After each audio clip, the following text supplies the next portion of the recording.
Olá, sejam todos muito bem-vindos. Eu sou o Rafa Costa e estou aqui com o Marcelo Ferraz na nossa sala de edição. Salve, pessoal, tudo bem? Um podcast sobre pós-produção audiovisual. No episódio de hoje vamos conversar sobre vida de editor, onde estamos, como chegamos até aqui e para onde queremos ir.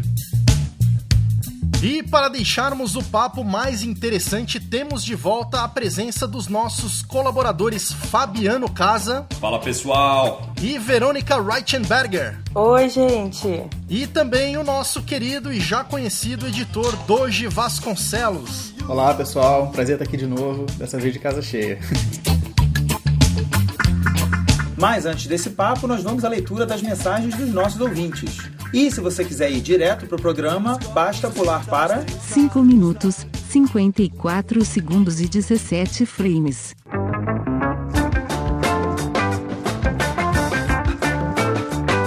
E antes de começar as mensagens, lembrando aqui para vocês que tá rolando a Pod Pesquisa 2018. Se você curte podcasts, se você é um ouvinte, não deixe de entrar lá no site e preencher a Pod Pesquisa. É muito importante para os ouvintes, é muito importante para quem produz podcasts, ter essa informação de quem que está ouvindo, como que está ouvindo. E então até dia 15 de agosto, agora de 2018, você pode entrar lá e preencher, dar as informações do que você está ouvindo, do que você gosta, o que você não gosta, o que pode melhorar. E isso vai dar um feedback muito legal para a galera que produz podcast no Brasil. E a nossa primeira mensagem aqui é o Matheus Lopes. O Matheus, ele escreve: meu povo, o programa de vocês é demais. Ouvi todos em sequência e achei o máximo. Sigo acompanhando. Já ouvia o Final Cut Pro Radio, Final Cut Pro Rádio, né, em inglês. É um programa gringo, é bem bacana. E ele fala assim: agora tem esse de Terras Brasílias para acompanhar. Valeu pela mensagem aí, Matheus. O Matheus, que é do Santa Mãe do Iso Alto.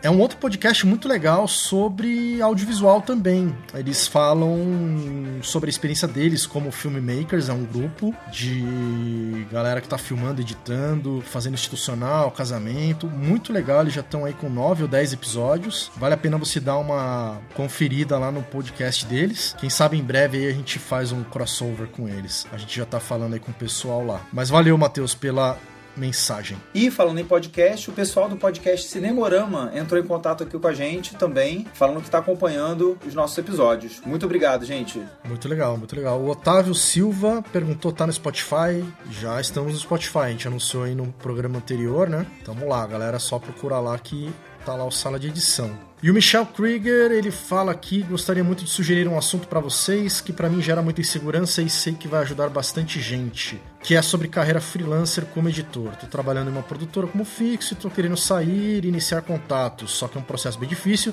inseguro e que não faço ideia de como iniciar. Sei que é diferente de outras carreiras dentro do audiovisual. Para diretor é uma forma, roteirista é outra e pra gente que edita também é outra. Enfim, valeu, vocês são demais. Legal, hein, Michel? A gente, na verdade, já tá com essa pauta aí na fila. É um assunto bem legal mesmo. Acho que a gente vai ter um papo bem bacana. Estamos selecionando algumas pessoas para poder falar melhor sobre o assunto aí, né? Entre freelancer e fixo. É realmente uma questão muito importante nas nossas carreiras. Valeu pela ideia, Michel. E o nosso parceiro Doge Vasconcelos, do canal Copião, mandou uma mensagem também a respeito do episódio de 3D. Ele falou que só consegui assistir agora. Papo ótimo. Muito legal ouvir gente competente falando sobre esse processo irmão da edição. Sucesso. Muito obrigado, Doge. Doge aí participou de alguns episódios e a gente está sempre trocando ideias. E se você não conhece o canal Copião, dá um pulo lá que o Doge tem feito materiais excelentes no canal dele. Aliás, ele fez uma última live aí muito legal também. Muito boa. Vale a pena dar uma olhada. Chico Neto, parabéns a todos vocês pelos excelentes programas que estão apresentando. Só a iniciativa já merece aplausos, mas a qualidade do conteúdo que estão trazendo é muito importante para o desenvolvimento da pós-produção brasileira. Que continuem com o mesmo entusiasmo e determinação. Chico, muito obrigado, cara. De fato, a gente tá muito animado e entusiasmado ainda, né? Vamos ver o quanto vai durar isso. mas eu espero que dure bastante. É uma coisa que a gente gosta muito de fazer. Acho que todo mundo aqui do Sala é suspeito pra falar, né? Que a gente gosta muito de edição e também de podcast. Então, acho que por essa perspectiva, tão cedo a gente não vai desistir da missão, não. Mas é muito importante, esse apoio de vocês é muito gratificante receber. Obrigado mesmo. A cada recado desse, dá uma subidinha ali, um pontinho de carga na nossa bateria. Valeu mesmo, Chico. Valeu, Chico. A gente gosta muito de fazer isso aqui, a gente aprende pra caramba a cada episódio e é isso aí. Muito bom ter esse retorno. Obrigadão. E galera, queria aqui também falar, a gente tem recebido, isso é muito legal, muitas mensagens no Instagram, no Facebook, no WhatsApp, e assim, Twitter. A gente tá chegando naquele momento que a gente não consegue mais falar de todo mundo, então a gente responde ali pessoalmente ali nas mídias, mas infelizmente a gente não, senão o episódio vai começar a ficar muito grande e vai ficar até meio desgastante pra todo mundo, mas na medida do possível a gente vai mandando os melhores recadinhos aqui pra vocês, tá bom? E a gente agradece muito a participação e a gente sempre vai responder online, mesmo não vindo aqui pra leitura de e-mails, a gente sempre responde online. Muito obrigado mesmo, gente. Bora pro programa então. Vamos nessa.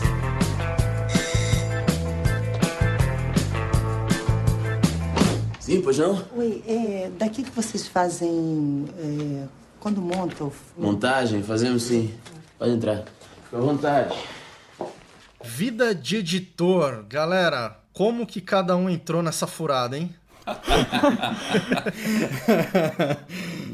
Que honesto da sua parte. Que nem o Doji falou, né, da outra vez lá. O Marcelo falou no episódio do Doji, né? Vamos estudar audiovisual, né? Editor. O que importa é que você seja feliz, né? A família dizendo. A família, né? O importante é que você seja feliz. Bom, vou iniciar então o nosso papo. Manda ver, cara. Eu comecei como editor na real por acaso. Pós-produção era uma parada que eu não curtia definitivamente. Na facu foi o meu maior contato, vamos dizer assim, com pós-produção antes de entrar na área. Tipo, eu tinha meio que pavor da timeline, das linhas do After Effects, aquela coisa toda. Mas enfim, cara, tipo, me formei em rádio e TV na facu, mas eu sempre tive o sonho de trabalhar na área e não tipo assim, dos 2 primeiros anos de facu eu era bancário, pra você ter ideia, trabalhava com atendimento. Olha só. Nossa. Então não tinha nada a ver com a área, assim, eu gostava muito, eu escrevia meus projetos no metrô quando eu ia trabalhar, fiz teatro um tempo, então eu sempre me envolvi, sempre gostei dessa parte de artes em geral, né? Mas ser editor, assim, no primeiro momento, nunca foi aquela coisa, nossa, quero ser editor, até porque eu não tinha muita familiaridade com software de edição, na real, de linguagem, essas coisas, eu não tinha muito contato. Mas saí do banco, enfim, arrumei um trampo no SBT para trabalhar na madrugada e fui cair de assistente de edição num programa do Netinho de Paula, do Show da Gente.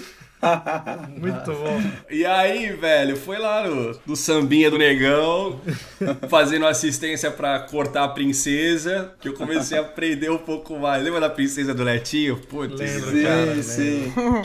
Aquele bagulho era uma trolha de material, brother. Eram assim 2, 3, 4 horas de material bruto, tipo 3 câmeras, aquelas câmeras que cada um dá um hack num time. Nossa. Então, e o meu trabalho era tipo fazer assistência. Mas ali, especificamente, cara, foi onde eu aprendi praticamente tudo, assim. E na época a diretora era Marlene Matos. Nossa, olha só. E assim, a Marlene manjava muito, ela participou muito do processo de edição, né? Ali eu via ela gritando e xingando, esses cortes não funcionam, essa porcaria desse diretor e não sei o que, tá ligado? Aquele jeitão dela. Mas foi muito legal, assim, e aí uma experiência com os caras muito ninja, muito rato, então foi ali que comecei a pegar a Avid, que eu comecei a entender a timeline e sentir um pouco mais de gosto por edição, sabe? Então foi de uma história muito louca, porque eu tava mó frustrado fazendo o que eu fazia, já tava na facu, né? Quando eu digo fazendo o que eu fazia, eu tava trabalhando no banco. E eu lembro que na época, assim, eu tava na facu, eu tinha 2 curtas escritos. E eu faltei 2 dias, um final de semana prolongado, tipo desses 6 dias, numa quinta e numa sexta. Eu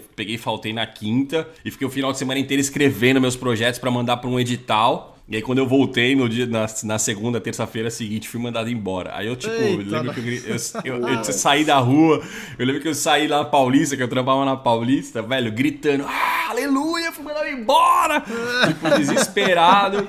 Dinheirinho no bolso, né? Mano, mas às vezes tem males que vêm pra bem, assim, tipo, completamente. E aí foi uma libertação, foi daí que eu consegui, tipo, dar um passo. E aí, por contato de amigos, me indicaram pra trabalhar na madrugada, porque também ninguém quer trabalhar na madrugada. E eu ficava lá, tipo, das 6 da tarde às 6 da manhã no SBT, fazendo, tipo, limpando material, sincando câmera, dando os primeiros cortes de vez em quando. Mas até então você não tinha tido muito contato, só na faculdade ali com as ilhas, é isso? Só na faculdade, com as ilhas, e tipo assim, eu tinha uma outra parte que era mais de fotografia, que eu gostava. E também foi tudo muito tarde na minha vida, na real. Eu me formei tarde, minha primeira máquina fotográfica foi com 25 no meu casamento. Eu decidi falar assim, ó, ou eu compro uma geladeira ou eu compro uma máquina fotográfica pra fotografar meu casamento. Vou dar pra alguém e eu faço a Lightroom, as coisas, assim. Porque eu não tinha como investir, não tinha grana pra investir. Então eu tive que dar uns passos, assim, escolher. Depois que eu comprei a máquina fotográfica, eu fazia só foto still enquanto eu tava na facu, que era o que eu gostava de fazer, assim, fotografar e tudo mais. Porque a gente teve edição, na verdade, por terceiro ou quarto ano na facu. Então eu tinha muito pouco contato com esse universo de pós-produção, de edição, assim. Mas a faculdade já te deu uma base legal de operação? Cara, tipo, todo curso de faculdade é de introdução, né, ao software. Onde eu aprendi mesmo foi na prática, assim, foi ali no dia a dia, com o pessoal na madrugada trabalhando e vendo como funcionava, que eu realmente, tipo assim, desenvolvi. Eu falei, pô, eu acho que eu tenho um jeito pra isso, acho que eu consigo pegar alguns jobs. E aí fui fazendo freelinha, até cheguei a abrir uma produtora com alguns amigos depois do SBT, que eu já tava muito mais confiante, mas a faculdade foi mais uma pincelada, né? Tipo, foi bom, foi legal, que eu acho que pra ter um primeiro contato, principalmente pra quem não tem nada, né, de bagagem, eu digo, foi interessante, assim. Mas essa foi a minha história, resumidamente. Depois do SBT, você dá uma resumida aí, por onde você passou? Então, depois do SBT eu acabei tendo essa minha produtora com amigos, depois fui parar na Fina Filmes, onde eu fiz glitz, fiz uns projetos pro Grupo Turner, Semana de Moda, depois fiz Fazenda, eu e o Rafa trabalhamos juntos. Aí eu fiz alguns projetos paralelos também para outras produtoras. Aí vim para os Estados Unidos, eu fui contratado pela Labcoat, que é uma produtora aqui, onde eu tenho feito pós-produção e DP, né, que é o... esqueci em português, você fica acostumado a falar. Diretor de fotografia. E desculpa. E trabalhei muitos anos também na Rede TV, fazendo o programa da Hebe. Aí depois voltei para a Rede TV como coordenador de pós-produção. E hoje eu já tenho a minha própria empresa, que é a Relay Films, onde eu faço o programa da Globo e outros projetos aqui em LA também. Hoje eu sou diretor de segmento do Planeta Brasil, que é o programa da Globo Internacional aqui em Los Angeles. Então eu sou responsável por toda a costa oeste aqui dos Estados Unidos. Ou seja, você ouvinte aí, bancário, mantenha a esperança... Não desista dos seus sonhos. Se alguma coisa acontecer, sai correndo na Paulista, gritando aleluia. Pega o seu dinheirinho da rescisão, compra uma câmera. Você vai parar na Califórnia, né? Meu querido. Não, mas cara, agora piada à parte, né? Eu admiro muito a tua trajetória. Eu tive, que nem o Casa falou, o prazer de cruzar ele aí uns anos atrás, e foi muito legal pra mim poder ver a disciplina que o Casa tem, a força de vontade que ele tem, sabe? Como ele é um cara que ele já tinha essa meta de ir para os Estados Unidos naquela época, 2014 e tal, e no fim tudo aconteceu, né? Parabéns aí, Casa. Parabéns mesmo, cara. Obrigado, querido. Verônica, conta um pouco pra gente como é que foi a tua experiência, como é que você virou editora? Nossa, então, e é engraçado porque eu acho que minha história é bem diferente do Casa, especialmente porque também eu acho que onde eu tô é uma área muito diferente, e eu acho que vai ser interessante pra vocês mesmos saberem, porque a gente tá aqui juntos, mas eu não sei se vocês sabem muito bem o que eu faço. Mas começando do início, então, eu mudei pro Brasil, né? Você é suíça, né, Verônica? Eu sou suíça, mas minha mãe é brasileira. E aí a gente sempre falou português em casa, sempre me senti muito brasileira. Aí eu falei, eu vou pro Brasil fazer faculdade. Então eu estudei jornalismo no Mackenzie. E como Casa, eu também no início não gostava muito de pós-produção. Só que sempre, em jornalismo, sempre tinha que editar, fazer muitos vídeos. E aí era sempre, tinha que ter alguém designado para editar os vídeos, né? Eu falei, quer saber, gente? Eu vou editar. E aí assim eu fui aprendendo na faculdade, mas também na prática. E aí, por fim, fiz o meu trabalho, né, de final de curso, foi um documentário. E aí, então, eu aprendi a editar muito mais a fundo com uma pessoa maravilhosa, que eu acho que vocês conhecem, o Rafael Costa.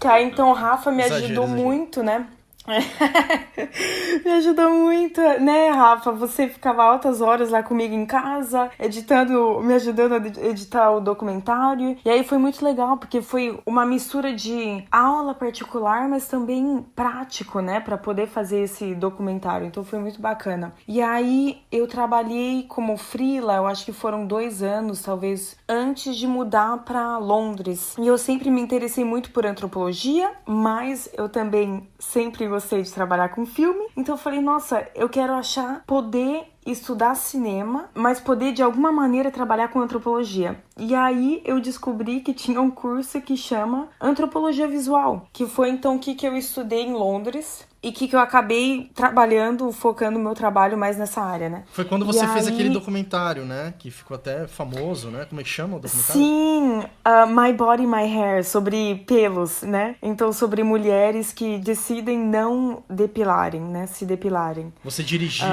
e editou também. Isso, eu dirigi e editei. E Legal. aí, o meu trabalho, então, eu trabalho para uma companhia que trabalha com videoetnografia. É pesquisa antropológica feita com filmes. Então, são praticamente os documentários que são feitos para a área de pesquisa. Então, é muito niche, sabe? Muito específico. Eu tive uma trajetória na NBC, só que aí não foi nem com pós-produção, na verdade. Foi na área de pesquisa. E aí, depois voltei com videoetnografia. Então, eu dirijo e edito os filmes, né? Também, que nem o Casa falou, aprendi muito mais na prática do que eu aprendi na faculdade. Inclusive, mesmo na faculdade de antropologia visual, eu ajudava mais os alunos, porque eu já tinha aprendido, depois de ter feito, enfim, o documentário, trabalhado como freela.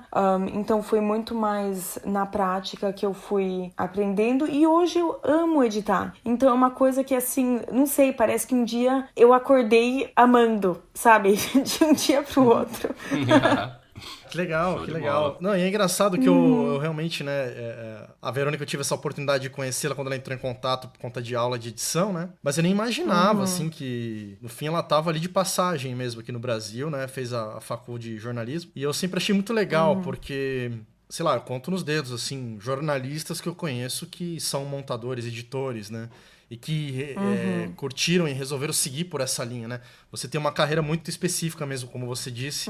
Essa coisa de continuar com o jornalismo, essa coisa do documentário, da antropologia, de documentar, de falar, né? De escrever sobre isso. E, ao mesmo tempo, manipula o próprio material e tem trabalhado com isso, né? Eu acho muito legal. Sim!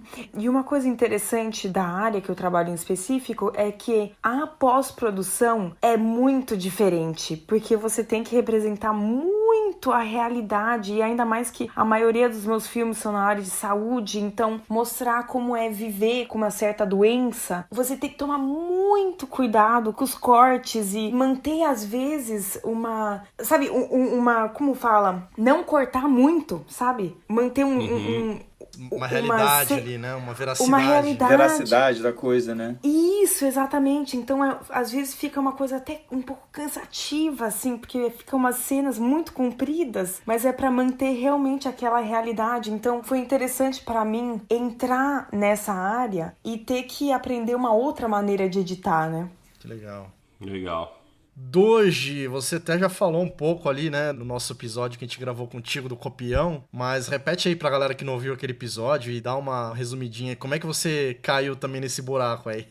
Então, cara, ele tava me falando agora de que era bancário, né? Eu estudava economia antes de vir pra essa área, né? Eu fiz 2 anos de faculdade de economia e eu tava muito infeliz, assim, tava bem satisfeito mesmo. Naquela época eu trabalhava com segurança eletrônica, né? Eu fazia faculdade de economia, mas eu tinha trabalhado instalando câmeras de segurança, sistema de alarme, essas coisas. Eu trabalhava no shopping downtown, no Rio, e eu tinha que saber, no Movie Maker mesmo, quando tinha alguma ocorrência, assim, a gente precisava ir lá, pegar o material, as gravações das câmeras e cortar, né? Dar um in-out na imagem, né? De alguma coisa que tivesse acontecido, um arrombamento, uma batida de carro no estacionamento, alguma coisa desse tipo. Então, a edição de vídeo surgiu pra mim nesse momento, assim, né? Cara, genial, velho. Essa história é uma das melhores que eu já ouvi, cara. Eu já comentei no outro episódio. Eu não conheço ninguém que... Genial. Eu não conheço ninguém que tenha vindo pra edição do mesmo lugar que eu. Mas aí eu tava fazendo economia, assim, tava bem satisfeito. Comecei a fazer um curso de teatro na UERJ, na época que eu tava, né? Era um curso de extensão, né? Um curso que tinha dentro da universidade pros alunos, né? Eu lembro que um dia eu comentei com uma colega minha na sala assim, eu tô fazendo aquele curso de teatro lá. Aí ela virou, vai largar pra fazer cinema. E realmente isso acabou acontecendo, né?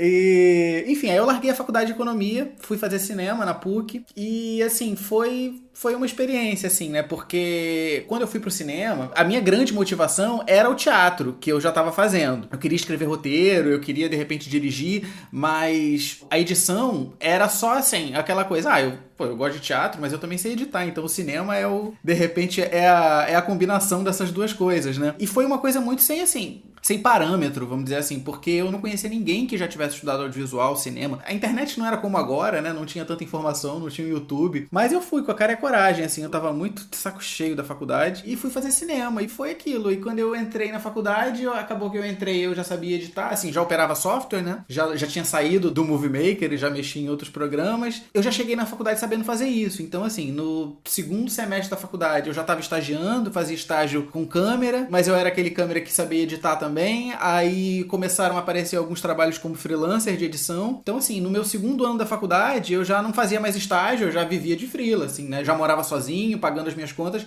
vivendo de fazer freelancer de edição. Até que surgiu a oportunidade de eu trabalhar na Globosat. Me chamaram, assim, encontraram o meu currículo em algum lugar. Meu currículo, não foi nem meu portfólio, isso que era engraçado, né? Eu lembro que eu tava no ônibus, assim, uma pessoa me ligou e falou, olha, eu sou do RH da Globosat, eu encontrei o seu currículo aqui no vagas.com, queria saber se você queria vir aqui fazer uma entrevista. Eu fui pra essa entrevista, quando eu fui, né, depois disso, eu descobri que o RH tinha furado o meu chefe, de certa forma, porque o meu chefe sempre preferiu que alguém que ele conhecesse indicasse um editor para ele entrevistar, do que procurar gente aleatoriamente em banco de currículo, em portfólio, em botar anúncio na internet, o que fosse. Então, assim, foi muita casualidade mesmo essa mulher ter me chamado, porque provavelmente ela fez isso antes de falar com o meu gestor, né? Mas acabou que ela já tinha chamado, o meu chefe acho que aceitou me entrevistar. Fiz a entrevista com ele, mostrei meu portfólio, ele me chamou depois para fazer um teste, fiz um teste, passou aí um tempinho, eles me chamaram para fazer extra durante os Jogos Olímpicos, né? Eles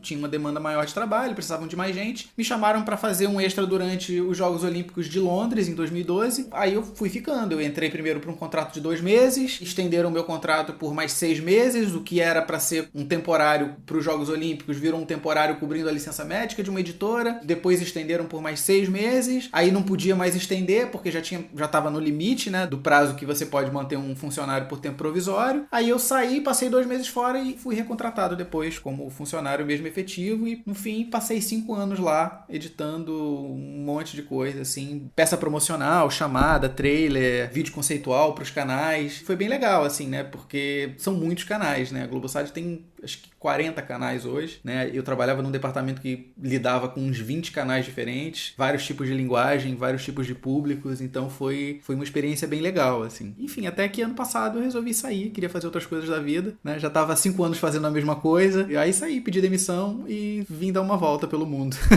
E aí você tá pra fazer um curso aí, né? Um mestrado, é isso, de cinema? Eu saí do Brasil ano passado, passei uns meses na Irlanda, depois eu fui pra Alemanha, passei mais uns meses lá, e agora eu cheguei em Portugal há pouco tempo e devo começar um mestrado. Devo não, né? Vou começar um mestrado aqui em setembro agora. Eu começo um mestrado em estudos cinematográficos. O que eu acho legal da sua carreira foi um negócio meio meteoro, né, cara? Pelo que eu entendi, você saiu da faculdade, já fazendo uns freelas e tal, e pá, já caiu na Globo fazendo Olimpíada. Foi muita sorte, assim, né? Eu sempre falo isso, cara. Foi muita casualidade, porque eu não conhecia ninguém, né? Mas com certeza você fez jus ali, né, cara? Não é só sorte também, não. Não, eu concordo, assim, né? Enfim, a sorte, ela só funciona nos primeiros minutos, né? Depois você tem que dar um jeito de segurar ela. Mas ao longo desses anos, eu conheci muita gente muito talentosa que não teve as mesmas chances que eu. Sim. Né? Então, eu acho que a sorte foi um ingrediente muito importante pra mim, porque eu tive a oportunidade, né? Mas tem gente que nem a oportunidade de ir lá fazer um temporário por um mês pra mostrar que consegue. A grande maioria das pessoas não tem nem essa oportunidade, né? Então... Não, cara, e você acha que é um estudo de caso mesmo, assim, porque foi, acho que o primeiro brother que eu conheço que alguém desses sites de currículo ligou, né, cara? E uma vaga boa, né? Nossa! Eu pensei nisso mesmo. Justiça seja feita, eu já fui contratado num esquema desse, assim. Não empresa no nível de Globo, Globosat, mas já veio pela internet. Uma vezinha pelo menos rolou.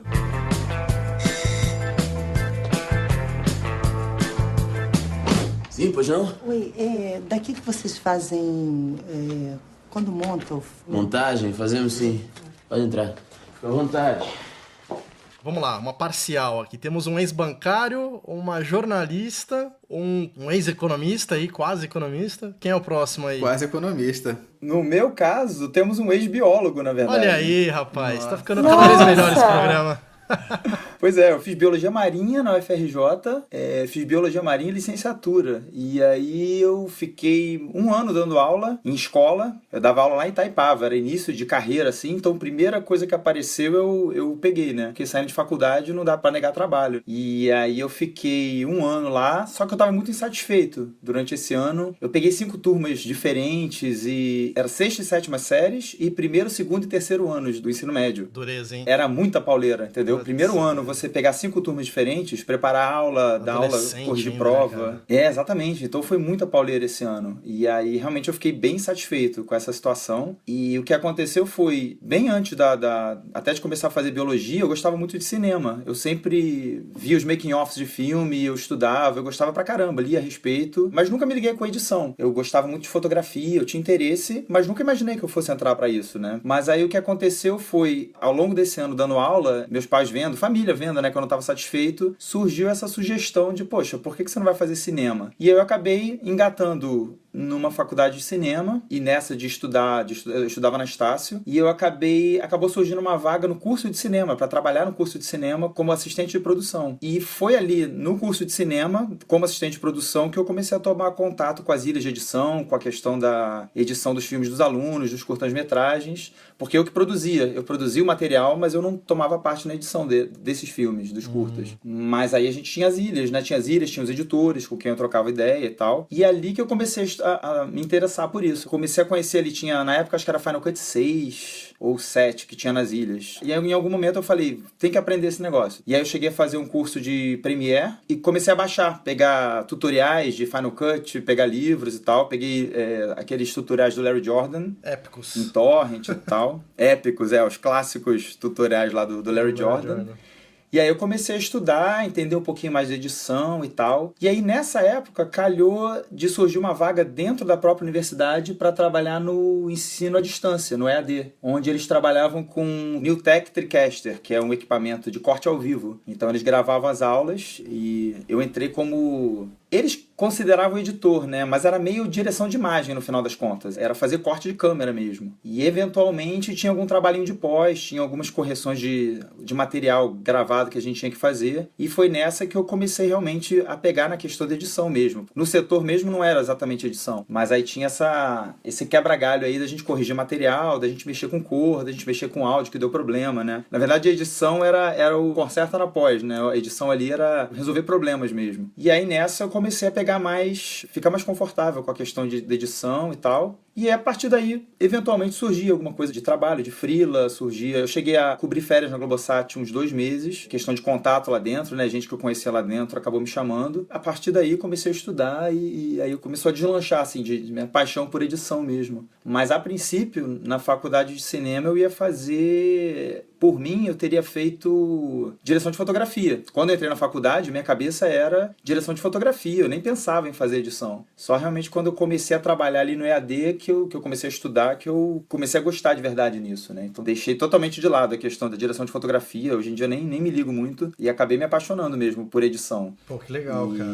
Legal. Aí depois fiz concurso, acabei entrando na TV Brasil e aí fiquei fazendo umas coisas em paralelo e comecei a dar aula, né? Aí que eu descobri uma segunda paixão, além da edição. Hoje em dia eu acho que eu gosto mais de dar aula até do que editar. Então acabou juntando lá pra trás, né? Porque eu fazia na biologia, que eu acabei me decepcionando naquele momento ali, mas a coisa de dar aula eu vi que eu realmente gostava e eu acho que o meu problema era talvez dar aula pra adolescente, dar aula pra criança. Naquele momento não era a minha praia. Pô, deixa eu compartilhar o meu lado também, né? Só pra gente fechar aqui essa coisa da carreira. Eu compartilho um pouco com o Marcelo aí, que você falou, né, Marcelo? Minha cabeça era outra você falou de curso da área de fotografia, né? De direção de fotografia. Você esperava outra coisa, né? Eu também, cara. Eu fiquei numa crise ali no colegial já, né? Aquela pressão, você precisa fazer uma faculdade, tal, não tinha a mínima ideia. Eu queria jornalismo, cheguei a prestar jornalismo na USP, não passei de cara, assim, sabe? Em dezembro, no terceiro colegial e tal. Entrei no cursinho, tava vendo o que eu queria e tal. E eu sempre gostei muito de rádio, muito, muito de rádio, assim. Tenho gravação desde pequeno, brincando com o gravador do meu pai. Eu ficava imitando locutor de rádio, apresentador de televisão e tal. E eu falei, pô, pesquisando os cursos lá, rádio e TV, eu falei, vou fazer rádio e TV. E aí prestei na Metodista, entrei em 2001. E lá dentro eu tive muito contato, mas eu tava muito claro que eu vou trabalhar em rádio, eu vou ser locutor, ou trabalhar em alguma coisa, alguma parte técnica e tal. Só que a Metodista naquela época, eles tinham inaugurado acho que a primeira laboratório de ilhas de edição, de Mac e tal, com uns Power Mac G4, acho, G3, talvez, nem sei, acho que era G3 ainda, com umas torres e tal. Final Cut 1 ou 2, sei lá, alguma coisa assim. Era bem novo, 2001. Eu tive um primeiro contato e conforme foi passando a faculdade, eu fui gostando cada vez mais, assim, da edição, só que era aquela coisa, era uma aula uma vez por semana, era 2 por ilha, então, enfim, em casa eu não tinha nem PC naquela época,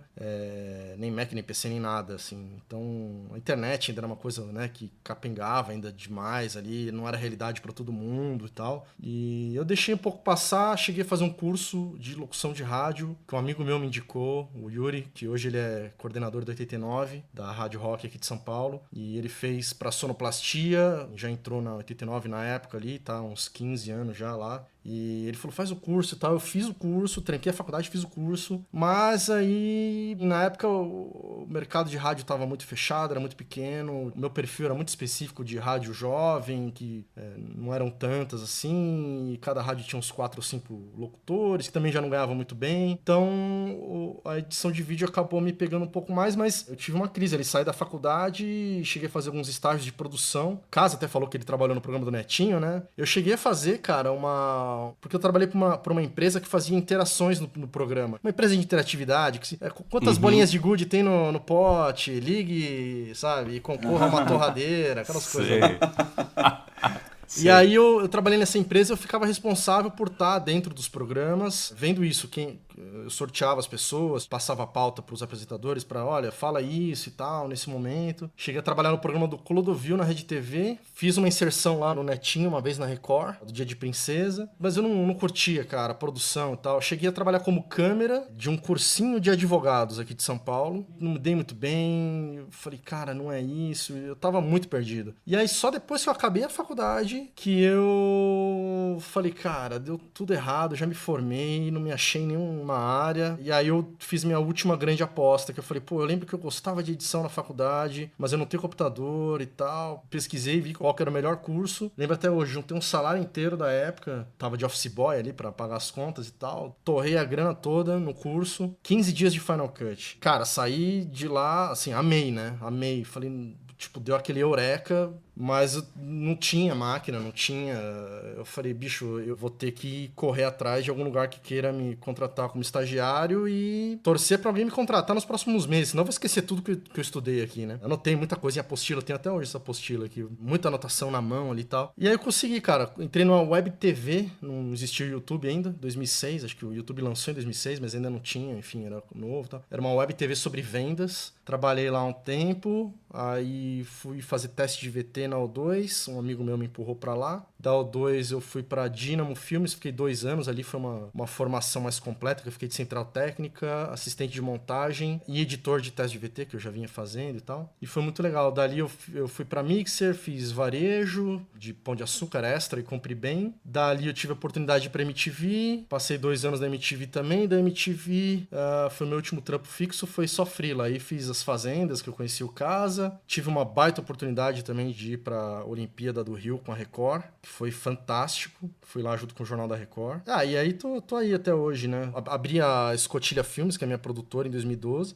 Logo depois que eu saí da MTV, por conta dessa coisa de PJ, de ter que emitir nota, e fiz vários trabalhos também, tentando evoluir como produtora, mas eu ainda tenho muito muita gente me chama ainda pra freela, né? Então eu tenho dividido basicamente aí o tempo como freela e algumas produções da Escotilha. Tenho alguns clientes que me dão uma graninha por mês aí. E também trabalhei na Rede TV em 2011, passei uns meses lá. E na Band também já trabalhei fazendo o X Factor Brasil. Foram 2 passagens rápidas, mas já trabalhei. E aí veio a ideia do podcast, do Sala de Edição, que a gente começou a bolar isso ano passado, né, com o pessoal, e trouxe à tona tudo de volta, aquele meu sonho, aquela minha primeira motivação de ser radialista, de ser locutor e de ter feito curso, e a gente acabou... E foi ótimo, né, que você tem essa manha toda e também até... Eu aprendi pra caramba também com o Rafa, essa coisa de... Eu também cheguei cru pra caramba quando a gente começou a gravar, né.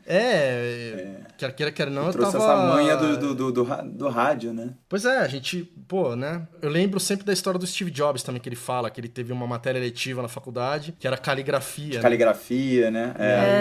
E depois foi essencial pra base gráfica do layout do sistema operacional da Apple e tal, e que bateu muito nessa tecla do design, né, da grafia das coisas e tal. Então, cara... Foi por puramente me ver numa situação de uma encruzilhada e lembrar, assim, putz, tinha aquele lance da edição, é verdade, sabe? Vou tentar, sabe? Acabei acertando, cara. Foi uma paixão que até muitos amigos meus me perguntam, assim, né? Porque eu gostava muito de rádio e eu tinha banda também. Gostava muito de cantar e tal. A pessoa, pô, e banda e tal, e rádio? Eu falo, cara, a edição de vídeo bateu de um jeito que... venceu todas as outras paixões, assim. Eu acabei tendo a certeza, não, é isso que eu quero. Eu não me vejo em outra situação também.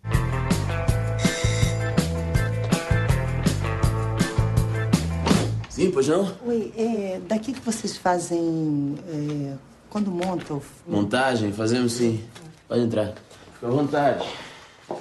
Faculdade. O que vocês acham? Foi importante? Não foi importante? Vocês fariam de novo? Vale a pena pro pessoal hoje em dia? Será que vale? Será que não vale? Eu tenho uma opinião sobre isso, assim, porque eu acho que eu não aprendi nada na faculdade que realmente me fizesse o profissional que eu sou hoje. Em termos de técnica, fosse de técnica ou de teoria da edição, assim, vamos dizer. Mas a faculdade foi um momento muito importante pra mim, assim. Foram 4 anos em que eu ia pra um lugar, durante 6 horas por dia, 5 dias por semana, eu falava de cinema. Isso foi fundamental. Mas as aulas, propriamente dito, eu tive aulas excelentes, mas nenhuma das aulas estava realmente ligada ao... Por exemplo, a aula que eu mais gostei na faculdade foi uma aula de comunicação e literatura brasileira, assim, sabe? Não tinha nada a ver com cinema, assim, né? Tinha, em alguma perspectiva um pouco mais abstrata, a gente via muito filme na aula, mas era uma aula de literatura, né? Era uma aula de comunicação geral, vamos dizer assim. Enquanto que as aulas de cinema, propriamente dito, não eram tão boas, assim. Mas estar na faculdade, estar indo para um lugar, estar em contato com pessoas que queriam coisas parecidas com as minhas, né? Nem todo mundo queria ser editor, mas, sabe, todo mundo tava ali pensando cinema, pensando filme, pensando televisão, pensando audiovisual.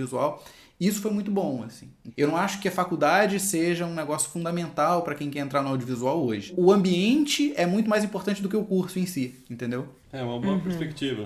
O que você acha, Casa? Eu acho que a faculdade me ajudou, sim. Concordo com o que o Dois disse também. Eu acho muito relevante. Eu acho que realmente o ambiente faz... muito mais parte da gente, essa rotina acaba acrescentando muito como disciplina, né, com o aprendizado. Agora, de fato, eu acredito que se aprende muito mais no vamos ver ali, no risco, na prática, na necessidade de se fazer a coisa acontecer. Mas, em contrapartida, eu acho que é fundamental, principalmente no mundo de hoje em dia, se ter um curso de graduação, enfim, ou não sei se especificamente um curso de graduação, mas assim, estar sempre atualizado, estudando no que se vai fazer. Porque se muda muito, a tecnologia muda toda hora, a linguagem muda muito. Se você não estiver atualizado, se você não estiver estudando, ou pelo menos conectado, né? Tendo, como ele falou, tendo esse contato, uma ambiência maior, uma dedicação maior, você não consegue acompanhar. Então, eu acho que tem os dois lados. Tem um lado positivo e tem um lado, não diria negativo, mas... Enfim, na minha opinião, acho que é legal ter uma universidade hoje em dia. E, eventualmente, também, esse ambiente de faculdade que o Casa está falando, você leva muitos contatos, né? A questão do networking para frente, né? Eu tenho muita gente, assim, às vezes aparece trabalho, às vezes aparece informações coisas que eu aprendo novas com pessoas que eu mantive contato ali depois da faculdade, né? Ex-professores, colegas de turma. Então, acho que nesse sentido, né? Você está em contato com pessoas que estão focadas na mesma coisa. Deixa eu até abrir um parênteses. Por exemplo, eu mesmo, quando eu vim aqui pra Los Angeles, eu tava fazendo TOEFL pra tentar entrar na UCLA, né? E aí, conversando com outros brasileiros que já estudaram por lá, enfim, tem um amigo meu que dá aula lá no curso de X-Station e tudo mais. Pegando num geral, assim, num pincelado, falando com o pessoal a respeito do curso, o que eles acharam. É engraçado, tipo, às vezes as pessoas vêm pra cá com uma referência, vou fazer um curso na Universidade da Califórnia. Mas o curso em si é super fraco, cara. Tipo, eu conversei com 15, 20 pessoas que estudaram por lá e todo mundo fala, cara, a bagagem que a gente tem ou a bagagem que você tem, de onde você veio, não é pra um curso desse, sabe? Então, às vezes a gente também cria uma expectativa no rótulo, no brand da universidade, achando que a gente vai... Claro que às vezes isso traduz, principalmente no nosso mercado, o mercado brasileiro, sempre a gente dá muitas boas referências para quem tá fora, né? Tipo assim, o cara que tá lá fora, ele, e nem sempre é isso, a escola tá lá fora é X, né? E no meu ponto de vista hoje, desse lance do brand, né? Nem sempre é o que é na real, assim, tá ligado? Eu vou te dar um outro exemplo. Aqui em Los Angeles tem uma escola que é muito boa, que chama Global Cinematography Institute, uma coisa assim, Global... Eu esqueci o nome exatamente. Mas enfim, é uma escola que tem uns masters lá. Então, tipo assim, ele traz um cara de Hollywood, o diretor de fotografia ferradão. E esse cara vai lá e dá uma aula de uma semana. Tipo, é uma fortuna. Tipo, sei lá, custa 3, 4 mil dólares. Mas você tem uma imersão do que o cara realmente faz no set. Então, tipo, o cara vai falar, eu resolvi essa cena usando isso, fiz isso. Você tem um contato diferente do que, às vezes, você passa anos estudando várias coisas e não consegue se aprofundar em nenhuma delas especificamente, ou não absorver muito. Então, tem os dois lados, mas às vezes você faz um curso, tipo, de uma semana que é muito mais proveitoso pra você do que uma universidade em si, né? E uma coisa, eu não duvido, porque a universidade que eu estudei em Londres... Bom, a University of London tem várias escolas, né? Mas, em geral, foi a Universidade de Londres, né? E eu não duvido que o nome Universidade de Londres me ajudou em ter conseguido alguns trabalhos que eu consegui, mas também concordo que muito mais do que eu aprendi de edição foi mais na prática, mas também, agora refletindo e escutando vocês, eu lembrei, assim, momentos em que a gente todos saímos para filmar alguma coisa, aí a gente voltava na sala de edição, mas assim, como alunos, né, a gente tem muito mais tempo do que quando a gente tá trabalhando, né? Então eu lembro que era muito legal, assim, sentar e aí, sei lá, um colega falava, gente, será que tá legal assim? O que vocês acham? Então, até pra formar quase que uma personalidade ou conseguir ter opiniões e visões de que a gente gosta ou não gosta na hora de editar, uma coisa que talvez no trabalho você tem que fazer de uma certa maneira, tem que ser rápido. Então, isso é uma coisa que eu acho que foi muito válido pra mim, assim, na aula de edição, realmente, na faculdade, ter esse tempo, sabe? Tempo pra poder sentar com outras pessoas e tempo pra editar. E isso pra mim foi muito, muito bacana. O que você achou de... Porque você fez uma faculdade de jornalismo no Brasil e fez a faculdade de Londres, né? A de Londres, que curso foi de antropologia visual, né? Antropologia visual, é. O que você sentiu, assim, tentando fazer uma comparação? Eu sei que são cursos diferentes, mas como é que foi fazer a faculdade aqui no Brasil e aí em Londres? Então, foi... eu devo dizer que eu aprendi muito mais na faculdade no Brasil, de princípio. E interessante que, então, voltando na coisa do nome, talvez o nome da minha faculdade no Brasil, talvez não é um nome tão grande quanto a faculdade em Londres, só que eu aprendi muito mais no Brasil. Olha só. É muito... E também, claro, que eu aprendi muita coisa em jornalismo, meu Deus, sabe? Em questão de história, política, até psicologia, gente, sabe? Foi muito completo e são bagagens que a gente leva pro resto da vida, né? E aí eu tive algumas aulas fraquinhas de edições, assim, no curso de jornalismo, porque realmente em jornalismo a gente não é preparado para editar, a gente é treinado para fazer outras coisas, né?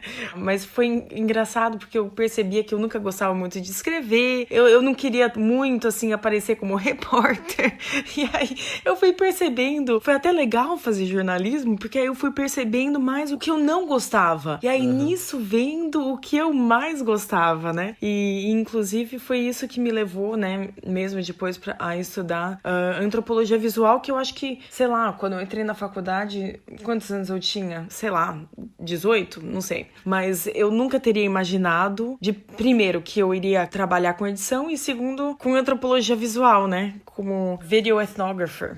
que é o nome do que eu sou, assim. Então, realmente, acho fazer faculdade muito, muito válido. E até interessante que nem você, né, Rafa, que estudou, então, rádio e TV, querendo rádio, mas aí, né, achou um outro interesse. Bom, enfim, agora meio que voltou, né, no podcast, mas... Eu entrei muito cedo também, eu entrei com 17 anos da faculdade, porque eu não tinha completado 18 ainda, fui completar no meu primeiro mês de faculdade. Eu lamento um pouco ter entrado tão cedo, assim. Eu acabei não fazendo a faculdade do jeito que eu gostaria, e foi curioso porque a minha esposa acabou fazendo a rádio e TV também numa outra faculdade, no Oswaldo Cruz, e assim, eu acabei fazendo a faculdade tudo de novo com ela. Acabou que a turma dela, cara, é meio que a minha turma, muito engraçado isso. Até hoje o pessoal me ajuda em trabalhos, a gente trabalha junto, sai pra se divertir, enfim, a gente tem... Eu ia todo dia pra faculdade dela, ajudava nos trabalhos, ajudava a galera a editar, ajudava...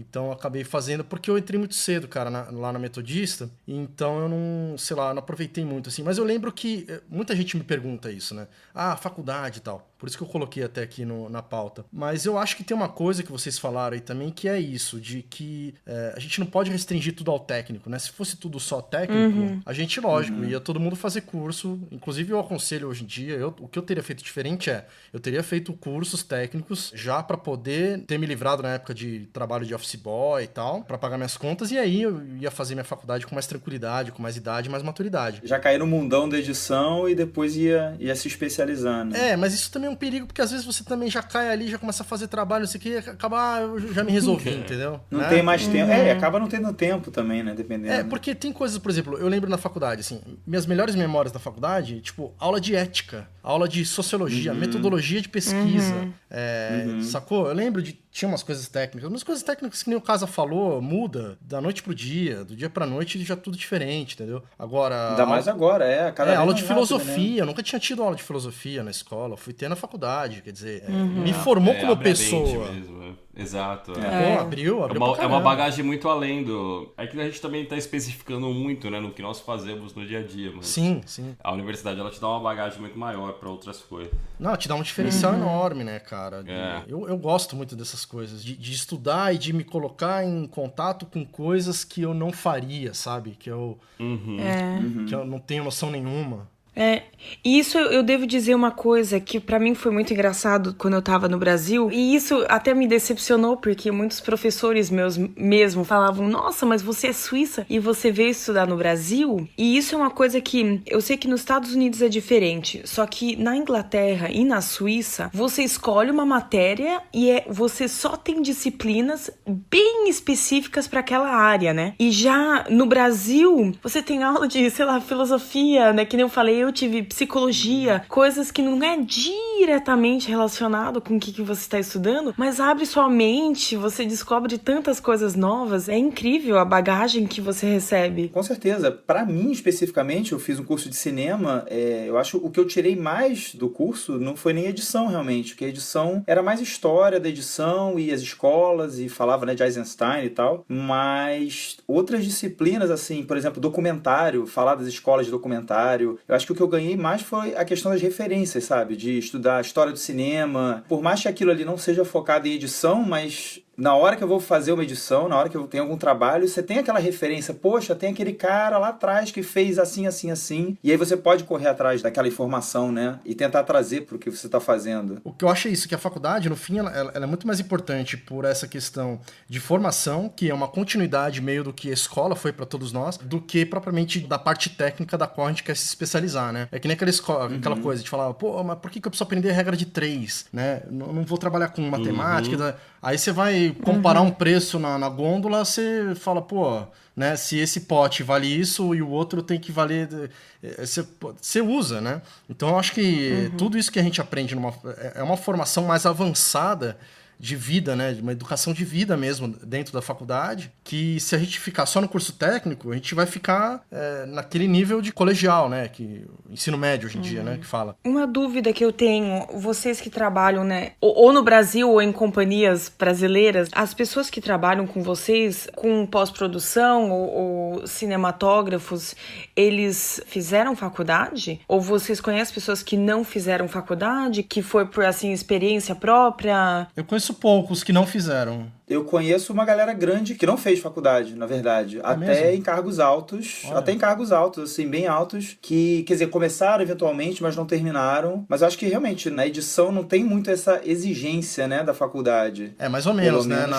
Nas emissoras eles batem muito na tecla do DRT, né? Que precisa Eu sei que a Globo É. exige bastante, né? A Globo bota uma pressão da galera, né? Tinha uma galera até correndo atrás pra tirar. A Record, a Rede TV, a Band... Mas aí o DRT não é necessariamente através da faculdade que você vai tirar, né? Você pode tirar por outros caminhos também. É verdade, a questão do DRT, né? Mas a Globo eu sei que eu lembro há alguns anos, inclusive quando eu fiz cinema, tinha uma galera da Globo fazendo curso de cinema porque começou a ter essa pressão, né? De se ter um ensino superior. Publicidade tem muita gente que não fez, assim. Isso eu lembro, isso é verdade. Agora eu vou te falar, eu acho que... Outro dia eu fiz essa pesquisa, assim, fui no site do All2 pra olhar os cinematógrafos e os diretores.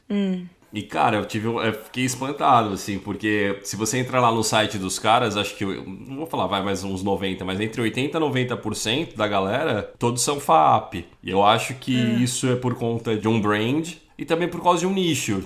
São pessoas que se conectam entre elas, é aquilo que a gente tava falando, do network, entendeu? E tem uma coisa que a FAP, durante muito tempo, ela não sei hoje em dia, mas pelo menos na época que eu fui entrar, ela destoava muito, principalmente na parte técnica, de equipamentos disponíveis, professores...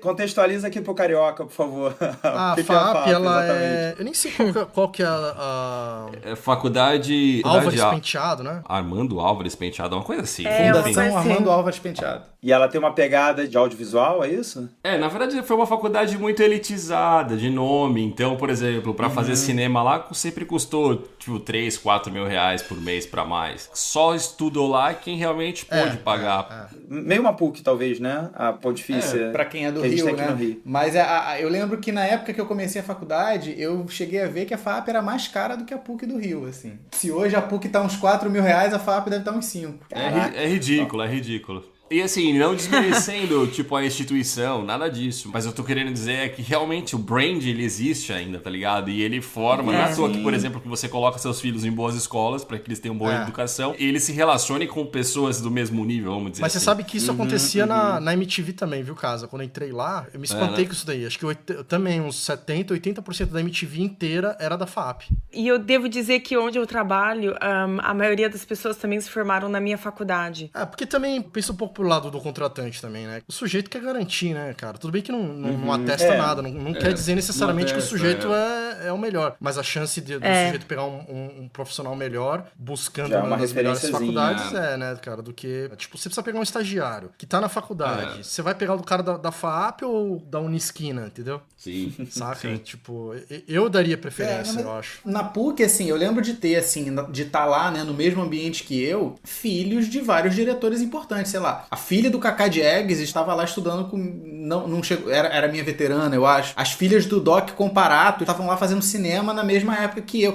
Então, assim, filhos de pessoas da área acabavam indo pra PUC do Rio, assim, nessa época, né? Então, tem a coisa do network, eu acho que é um ponto também, porque se o filho do Meirelles tá estudando na FAAP, as pessoas que conhecem o filho do Fernando Meirelles têm muito mais chance de um dia fazer um estágio lá no O2, certeza, entendeu? né? Certeza. Então e é uma coisa assim, é injusto isso? De alguma forma, mas também é aquela coisa lá que o meu chefe falou, cara, eu não quero ficar triando 200 currículos, 200 portfólios, entendeu? Eu prefiro que alguém me indique uma pessoa, porque isso facilita o meu trabalho.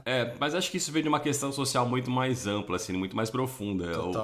Né? Tipo, a gente vive numa desigualdade social enorme. Então, tipo, eu posso te dar um meu exemplo. Pra eu pular o muro pra eu chegar onde eu cheguei, só eu sei, tipo, o que foi necessário, tá ligado? Então, o caminho do cara que faz uma FAAP, pra ele chegar onde eu tô, é muito mais fácil. E não tem não existe um desmérito do cara. O cara tem seus talentos, assim como eu tenho os meus.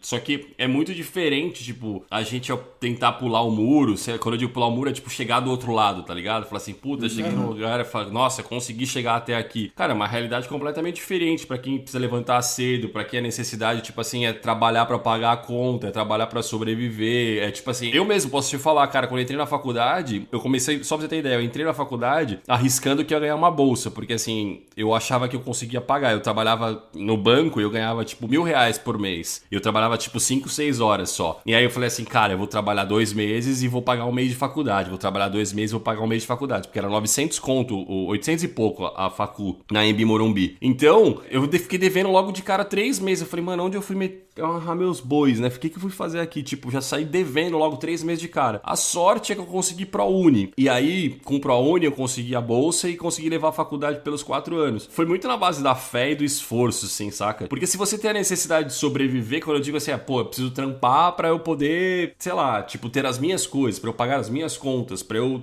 tenho que trabalhar pra pagar a faculdade, só isso. Então, tipo, você só vive pra isso, você não consegue, por exemplo, eu tenho o privilégio de pensar em fazer um curso. Eu te dou um outro exemplo. Quando eu tava trampando na Rede TV, eu tava louco pra fazer um curso na academia de cinema, só que eu não tinha grana. E aí, eu falava pros brothers, vamos fazer esse curso, eu queria fazer um curso de direção de fotografia lá. E, cara, tipo, eu tive que pedir emprestado pra um brother meu, pra pagar ele em 2, 3 vezes, porque eu não tinha o dinheiro da entrada, assim, total, porque tinha que dar praticamente a metade do curso não era à vista, né? Você pagava metade, depois você dividia o resto. Então, são realidades assim que pra quem é pobre, vou dizer assim, pra quem é classe média muitas vezes, que os pais não têm condições de ajudar, é muito surreal, é muito difícil você cruzar a ponte e chegar. É muito difícil. E nesse caso você tá dando o exemplo só da faculdade, né, cara? Assim, tem uma série de outras coisas que envolvem. Exato. Eu sou cria do ProUni também, né? Eu estudei na PUC com bolsa do ProUni também. Nunca teria condição na vida de estudar na PUC. E na PUC eu encontrei um outro problema, que foi a coisa do inglês. Eu não falava inglês e eu chegava numa aula com os filhos dessas pessoas importantes aí do Brasil todo lá, do Rio de Janeiro pelo menos, estudando lá, e tinha filme que o professor chegava e falava, olha gente, consegui esse filme aqui, é difícil encontrar, eu trouxe ele de um festival que eu fui lá em não sei onde e não tem legenda, tá aqui o filme, vamos assistir. Quantos filmes eu assisti o filme inteiro na faculdade sem legenda? A minha turma inteira estava entendendo o filme e eu não. Fora uma série de outras coisas. A possibilidade de ter uma câmera, por exemplo, que agora está muito mais fácil. Mas alguns anos atrás era proibitivo para a maior parte das pessoas. Um computador para editar, por exemplo. Mano, não dá para editar. Ainda hoje em dia você não edita em qualquer coisa. Você tem que ter um computador legal, custa caro, é uma grana. Não, e essa coisa também, eu entrei na faculdade, eu era office boy, não conseguia pagar toda a mensalidade, eu fiquei meio que nem o casa, cara. Aquela pressão, preciso ser alguma coisa, preciso fazer alguma coisa, se eu não fizer faculdade, tô fudido. Fui, tá ligado? Fui de cabeça, maluco, chegou ali no último ano, cara, eu tinha uma dívida enorme, não conseguia pagar e, tipo, eu lembro que no último semestre faltava 6 meses pra eu me formar e não tinha mais jeito de eu continuar a faculdade, os caras não queriam me deixar pra fazer o resto. E nisso, tipo, eu tentei, durante os 3 anos e meio, bolsa, na época eu tentei, não era ProUni, era o FIES, né? Tinha um monte de coisa. Não sei por que cargas d'água não entrava, sabe? Aqueles documentários, quantos carros você tem, sabe? Tipo, como a gente morava muito longe, meu pai tinha 2 pau velho lá em casa, mas era 2, tá ligado? E tipo, era uma família de 5 pessoas, tinha lá, quantos micro-ondas tem na casa? Eu não sei, velho. A renda média já dificultava. Eu não passei ou era má fé dos caras mesmo, enfim, não sei. Eu fiquei numa birra até depois, porque basicamente eu negociei o último semestre, mas virou, pra poder me rematricular e terminar o curso, né? Mas, cara, virou uma bola de neve que me perseguiu, assim, por 8 anos, cara. Eu fui conseguir pagar essa dívida... Eu me formei em 2005, eu fui conseguir pagar essa dívida em 2012, cara. E, assim...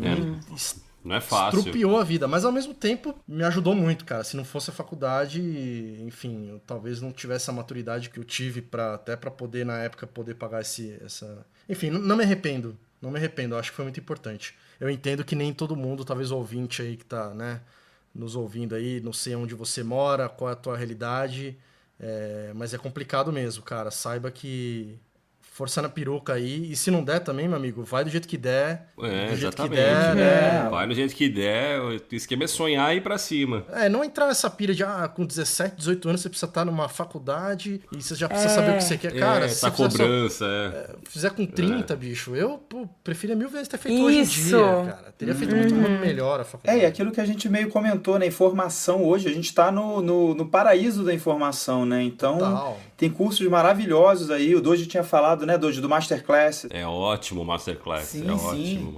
É uma série, né, de Masterclass. É sensacional o Masterclass. YouTube, né, o Linda, você falou do Larry Jordan também. Na época, imagina, a gente fazia um escambo, uma pirataria. Pra conseguir, né, um DVD. Pra conseguir um curso do Final Cut do Larry Jordan, 2007, meu Deus, assim.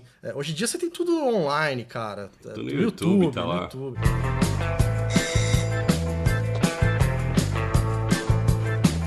Sim, pois não? Oi, daqui que vocês fazem quando montam? Montagem, fazemos sim. Pode entrar. Fica à vontade. Se vocês começassem hoje a carreira de vocês, de editores, se vocês fossem um jovem hoje em dia, 20 e poucos anos ou menos, em que direção vocês investiriam? Onde vocês acham que vocês começariam? Eu acredito que começaria em desenvolver projetos pessoais.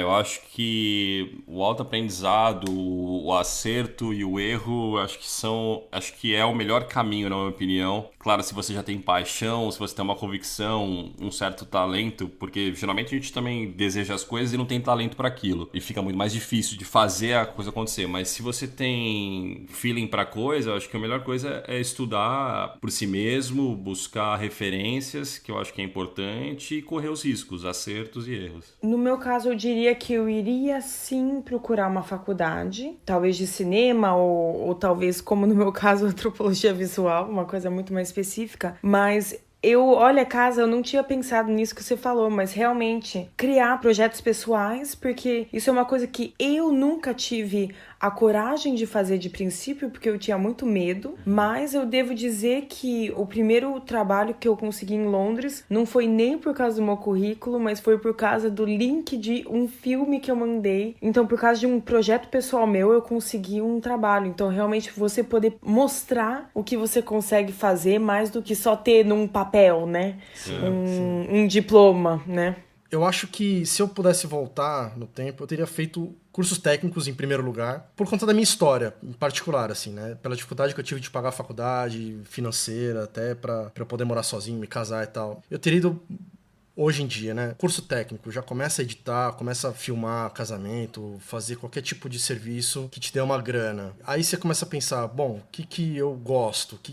É isso mesmo que eu gosto? Então eu vou...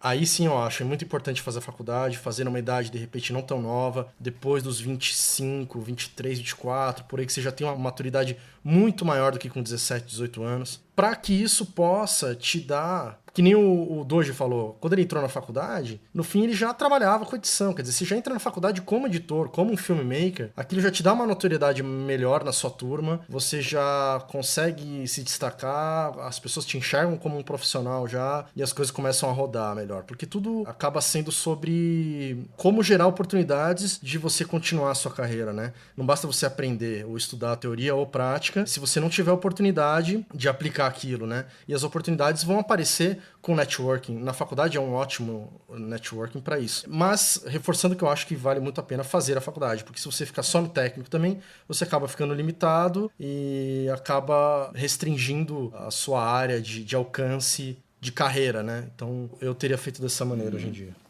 Você falou uma coisa muito legal, que é gerar oportunidades, né? Eu falei coisa da sorte, né? Mas assim, a gente consegue gerar oportunidades de alguma forma, né? Hoje, muito mais pessoas me conhecem por causa do Copião e sabem como eu penso enquanto editor. Então, assim, pra mim hoje no Brasil é muito mais fácil conseguir um trabalho do que seria há 6 meses atrás. Por mais que eu já tenha aí quase 10 anos no mercado, nos últimos 6 meses eu dei um jeito de ficar mais fácil conseguir trabalho pra mim, entendeu? Porque eu criei um projeto pessoal que tem o seu valor. Então, assim, quando a gente cria coisas nossas, isso não é só para satisfazer os nossos anseios artísticos, vamos dizer assim, mas isso mostra quem a gente é de fato, né, enquanto editor. Enquanto profissional, vamos dizer assim, né? E até como pessoa, então, né? E é isso, né? Você mostra quem você é, como você pensa, como você lida com os problemas, né? E isso cria oportunidade, né? E eu acho que nesse momento do mundo, isso é o mais importante, assim. Eu acho que os cursos, né? A gente está caminhando para educações informais, vamos dizer assim, que acabam considerando isso acontecer. Isso já começou a rolar com tecnologia, né? Onde as certificações começaram a contar muito mais do que um diploma em engenharia da computação. E eu acho que na nossa área também, né? Você ter uma vivência, você conseguir mostrar, olha, é isso que eu faço, entendeu? É isso que eu sou capaz de fazer, conta muito mais do que um diploma. Eu acho que o diploma, ele é importante para você, mais importante para quem faz do que para mostrar para as outras pessoas. Eu concordo com vocês, assim, eu acho que é exatamente usar esse momento que a gente está vivendo para criar uma vitrine, né, que é mais ou menos, é o que você fez aí, Doji, é o que a gente faz aqui também no Sala e nos outros projetos pessoais. Eu acho que eu também investiria nessa questão, e eu pessoalmente, eu acho que se eu começasse hoje, eu talvez não investisse em faculdade, eu investiria em cursos na área de tecnologia, tudo ligado à imagem, né? Que a gente tem de realidade virtual, essas coisas que estão explodindo por aí, né? Realidade aumentada, eu acho que eu correria em direção a isso, que é uma coisa que me interessa muito. Então acho que seria um caminho para mim, assim, tentar estar na crista da onda das novidades e meio que ir atrás disso sempre que surgissem, né? Novidades, coisas novas, né? Nessa área.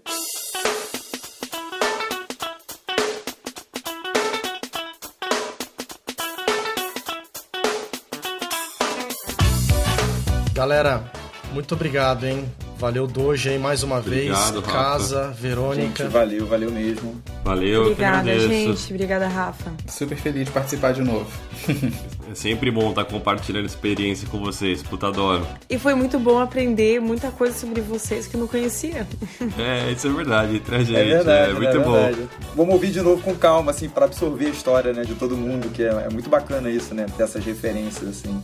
Nossa, muito. Galera, obrigado mesmo. Obrigada, pessoal. gente. Valeu. Um forte abraço em todos vocês. Valeu.